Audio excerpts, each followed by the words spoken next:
वाताजातं वातजातं नमामि गोष्पदीकृतभाराशिं मशकीकृतराक्षसं रामायण महामाला रत्नं वंदे अनिलात्मजं। రామాయణం అనేది ఒక అద్భుతమైన మహామాల అయితే గనక దానికి ఉన్న రత్నం అనిలాత్మజం అంటే స్వామి హనుమ అన్నమాట. అయితే ఎత్ర ఎత్ర రఘునాథ కీర్తనం, ఎక్కడెక్కడైతే రామనామ కీర్తనము రామ భజన వినిపిస్తుందో కనిపిస్తుందో అనిపిస్తుందో తత్ర తత్ర కృతమస్తకాంజలి.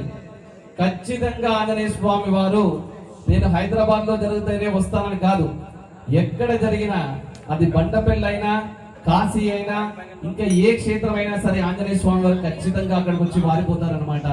వచ్చి ఏం చేస్తారంటే బాష్పవారి పరిపూర్ణలోచనం, చక్కగా ఆనంద బాష్పాలను కారుస్తూ మనకంటే ఆనందంగా మనకంటే ఉత్సాహంగా మనకంటే సంతోషంగా భక్తుల మధ్యలో అందరి మధ్యలో చిన్న పిల్లలు ఎట్లాగైతే చక్కగా ఆనందంగా ఎలాంటి కల్మషం లేకుండా మనసులో బ్రెయిన్ లో ఎలాంటి కల్మషం లేకుండా ఒక చిన్న పిల్లలు ఎట్లాగైతే చక్కగా చేస్తా ఉంటారు భజన, ఆ చిన్న పిల్లాడిలాగా స్వామి వారు కూడా ఆనంద బాష్పాలను కారుస్తూ హనుమాన్ చాలీసా